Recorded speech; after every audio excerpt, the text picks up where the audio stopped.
Humanly speaking, it is impossible. But with God, everything is possible. Matthew 19:26. What is up, y'all? I'm Key, and welcome to my channel. If you're new, if you're returning, welcome back. Welcome back. So, y'all, we are talking about weeks 2 through 3 post VSG. So, if this is your very first video of mine that you're watching, I had VSG, vertical sleeve gastrectomy, on July 27th, 2022. I am currently, as of recording of this video, I'm 25 days post-op.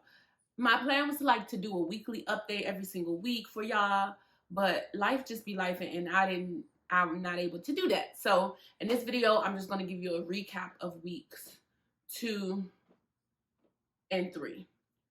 There is a video from week 1. There is a video from surgery day. So watch those videos if you're interested. But today we're talking about week 2 and 3. And I might have to take some breaks to take something to drink. And the burps are still a thing. So yeah, just bear with me. 1 second. I don't even know where to start. I didn't write anything down like I did the last video, because things have been happening and it's just hard for me to put a timeline on when this happened or when that happened. So as I talk about in all my other videos, I know that people who are thinking about having surgery, or they've already had surgery, they're in different parts, in different places on their bariatric journey. They come to these videos, they come to watch people's journey to know about the stats. I have been keeping up with my stats because I am in my first month, but it's not something that I want to prioritize in my videos. So quickly, here are the stats. Starting weight was December 2021. That was 314. That was the day of my consultation. The day of surgery, which was July 27th, 2022, my weight was 289. The first week, at the end of the first week, I think it was 279. I think I told y'all last video I was going to double check, and it was 279 at the end of week 2. And I had my 3-week post-op appointment last week. Yeah, last week. And I don't remember what the weight was at that appointment, but I remember feeling kind of down about it because I was anticipating to have a 20 pound weight loss within the first 3 weeks, and I was really shy of that. So I don't remember the exact number, but I remember it just made me kind of I kind of felt a type of way about it. But then I reframed it in my head and just was like, girl, you have never lost this amount of weight in this amount of time, so chill. So that's just the internal self-talk. I did take my weight yesterday or today, I think. Today. Yeah, I took my weight today because I'm doing this little experiment, if you will, this week about, what kinds of things impact my weight loss. So I wanted to know what my weight was at the beginning of this week. And today I am 25 days post-op, and I am 269, which I don't even know. Oh, God, math. Why I be coming on here telling y'all these numbers, and then I don't do the math in advance, and I don't know what the math is. So whatever. Y'all do the math. Surgery day, I was 289. Today, I'm 269. Do the math. And I feel really good. I honestly, I felt great, and I talked about this in week 1. After 4 days, I started to really get in my flow. But week two, I will say I still felt great, but I was not as active as I was during week 1. Week 1, I was walking every single day from the day that I got home from surgery, or from the hospital. I was walking every single day, sometimes twice a day. Went to the gym just to walk on the treadmill. I was really active in that in the first 10 days after surgery. Then after that, I just kind of slacked off a little bit. And so I haven't, I don't think in the last 2 weeks I have intentionally, a moment for the burps, excuse me. I don't think in the last 2 weeks I have intentionally been walking and just being active like I was during week 1.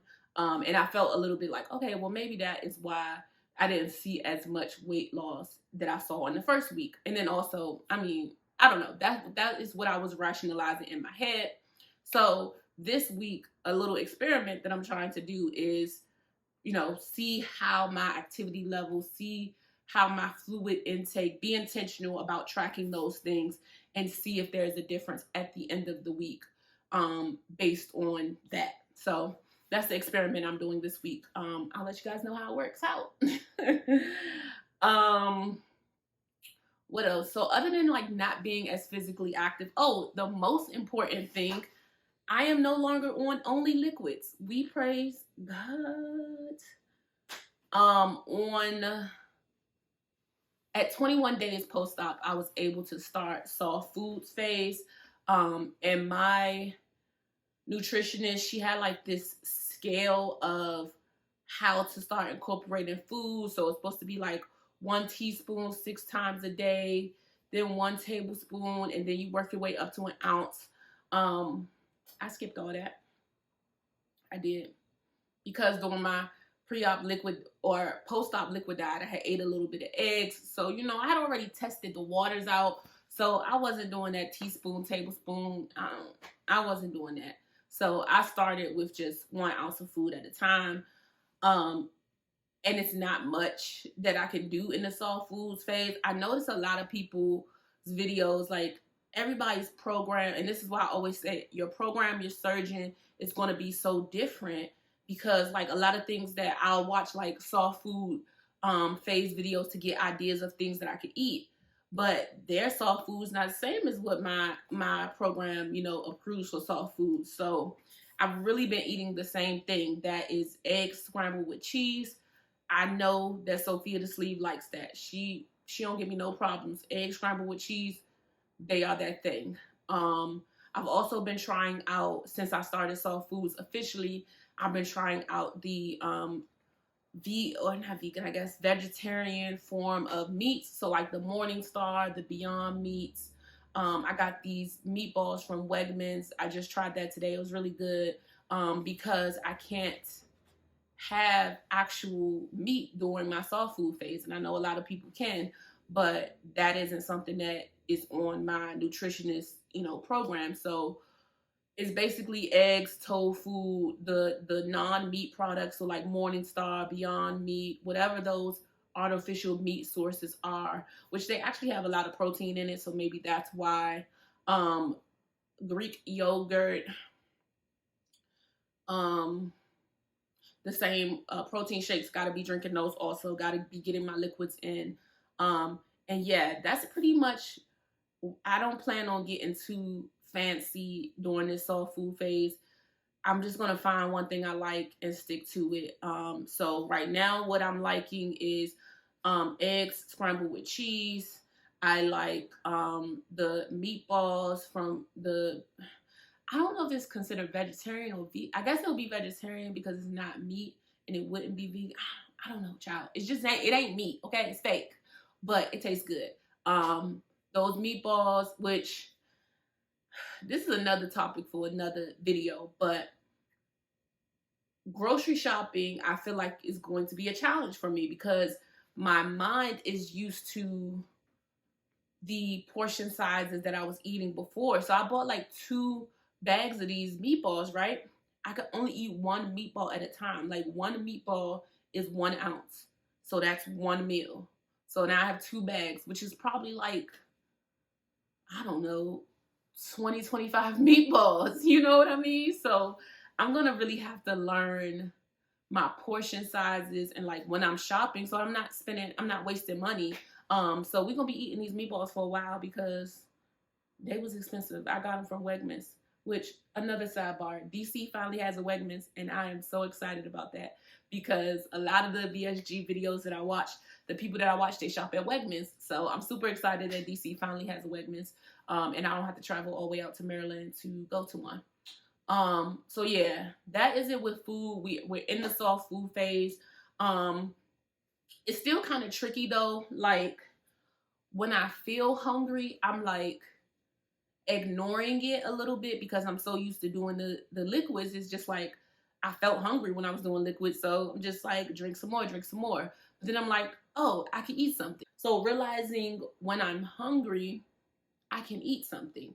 But my nutritionist did say that just like make sure that I'm current on my liquids. Like if it's 2 o'clock in the afternoon and I'm like, oh, I'm really hungry, but I've only drank one protein shake, then I need to drink more before I like satisfy that hunger feeling with food. So, and I'm doing pretty great on my liquids, except for like on the weekends is the worst because I be asleep most of the time. Today is Sunday when I'm recording this. I had 18 ounces of water, one protein shake, and I'm working on my second 18 ounces of water. So that's only 10, 20, that's only about 35, 40 ounces of water, of liquids, when I'm supposed to be drinking 60 to 70. And it's 5 p.m., so who knows how much more I'm going to get in. So yeah, on the weekends, I definitely notice a lower fluid intake. But yeah, all is well for diet. I don't know if I'm going to do like a what I eat in a day type thing during this phase because I eat the same stuff. Like it's not gonna be very interesting. Like eggs scrambled with cheese with a little bit of milk to make it soft. That's my breakfast. That's always gonna be breakfast. Now I got a million meatballs. I'm gonna have to eat those. That's gonna be lunch. You know what I mean? Probably dinner too. I've also done tuna. The first day that I ate tuna, the first day that I ate soft foods, period, my stomach was just not here for it. So Phil was like, girl, what is happening? And I don't even know why, because I had ate the eggs before and it was fine. But the first day of my transition to soft foods, I was just like, you know what? I'm never going to eat food again. Because it hurt so bad. And then it just hurt bad. So just eating has been an experience, and that is crazy to me. Oh, another good thing, I can have coffee, real coffee. Yes, yes, yes. You've heard it right, ladies and gentlemen. Real coffee. But my nutritionist said just make sure that I'm getting my liquids in. So I have to, like on today where I haven't drank much liquids, I'm not very hydrated. I won't drink coffee today because coffee dehydrates you, and so I'm already kind of dehydrated because I haven't met my liquids. So I'm just, when I want to drink coffee, I'm more intentional about making sure I'm getting my liquids in, because as a bariatric patient, dehydration is something that I'm at risk for this early on. So my friends have been laughing at me so far because I have this little lunch box that I've showed y'all in other videos that you freeze and it stays cold. And I be piling that thing up with all my liquids, and I carry that everywhere with me because who about to be dehydrated?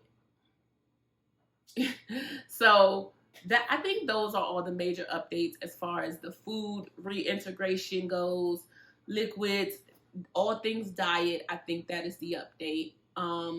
Physical activity, I haven't been doing as much as I know that I can be, and so I'm going to be intentional about that moving forward. What else? I did talk a little bit about just like the emotional and mental side of it. Like when I went to my 3-week post-op appointment, I was definitely a little disappointed to see that the weight loss was 15 pounds. And granted, I should not have been. Like 15 pounds in 3 weeks, who does that? I've never done that. You know, it took me 9 months to lose 30 pounds, you know, so I don't, it got to me for a minute. And I had to really reframe myself and get it together. I did buy a scale though, because I threw the scale out, y'all. Yeah, I think I told y'all about that. I had thrown the scale out, but I bought another one. I bought another one because when it comes to weigh in, I feel like you have to weigh yourself first thing in the morning. You know, you wake up, you take your morning pee, hop on the scale. That's when you're going to get the most accurate number, versus like my 3-week post-op appointment was at like 1 p.m. So I had been drinking, you know, however many liquids I had been drinking, just the yeah, so I feel like that made a difference in my weight. Like that made a difference in the weight that was recorded as well. That's why typically when I go to the doctors, I usually have like 8 a.m. appointments. But I just didn't have it that day. So yeah, it's been very interesting, the amount of mental work that I've had to do on this journey. Like I have had to talk myself, like reframe a lot of things in my mind, because it's like I know that 15 pounds in 3 weeks is amazing, but I didn't feel that way, you know? Excuse me. Child, I forgot to ask her about the burps. I was supposed to ask her about the burps in my at my 3-week appointment, but I forgot. Non-scale victories. The first being when you take a shower, you know, you had the little wrap your towel around yourself, and usually my towels don't wrap all the way around, you know, it's just be that little gap in the middle. But I noticed, I think it was during week 2, maybe towards the end of week 2, where I'm like, oh shoot, I could actually wrap my towel and like tuck it and be walking around and doing stuff. So that made me feel good. What else? Non-scale. Fitting some clothes that I bought. I bought 2 pair of shorts. One of them was a 20 and one of them is an 18. In the 20s, I could like just get up, but it was too tight to navigate in. And I wore those shorts the other day. So I was like, okay, like I could actually like put them on and feel comfortable to wear them. The 18s, we ain't there yet, but we getting there. So I'm down a pant size, because my pant size before surgery was 22, and even before surgery, the 22 was getting loose because I lost 30 pounds before surgery. So now I'm definitely in a 20, no longer a 22 pair of pants. I would say my goal size when it comes to pants is like a 16, 14 type. I think I would like that area, because I feel like it's more convenient to shop for. Because like I can't walk in the store right now and readily find a pair of 20 pants, you know what I mean? So like a 16, 14 I think will be fine. You know, I feel like my thighs ain't going nowhere, so my jeans gonna have to be a little bit bigger, you know? But that's fine. Now that I feel better, I'm not in physical pain every single day, little things are getting easier and easier for me to do. I'm like, oh, I want to look cute today. Like, I want to dress up today. And then I go look in my closet and all I got is t-shirts. I be mad. I be mad. But I'm not about to buy no clothes right now. Like, maybe little things here and there. But even that I don't want to do, because I'm too early on. Like, it's only 25 days. In the next 60 days, I'm about to lose so much weight. So why buy all these clothes that I ain't going to be able to fit? But at the same time, I be wanting to look cute. So that's my current dilemma right now. I did buy a couple things from Shein, just because I have particularly one place one thing that I need an outfit for in September. I bought that outfit, and prayerfully, when that event comes up, I'll be able to fit it and it won't be too big. The major things are that I transition from liquids to soft foods, which we thought the day would never come. But it came. So now I'm officially on soft foods until September 7th. Then I can transition to whole foods, regular foods, eating regular things, just 1-2 ounces at a time. I can have coffee again, with stipulations that I have to remain hydrated. So I have to be intentional about getting my liquids in, or I cannot have coffee. I feel amazing. Like, I feel really, really good. But yeah, that is my week 2 to 3 update. I'm sorry that if it was chaotic, as it feels very chaotic coming out, but hopefully as you're watching it's making sense. The math is mathing. Well, we know the math is not mathing, because I'm a social worker. I don't do math. That's it, y'all. I can't say nothing else, because it is just gonna go into some random tangent. And yeah, I hope y'all enjoyed the video. As always, thank you for following me on this journey. Remember that this is my life, this is my body, and these are my experiences. Bye.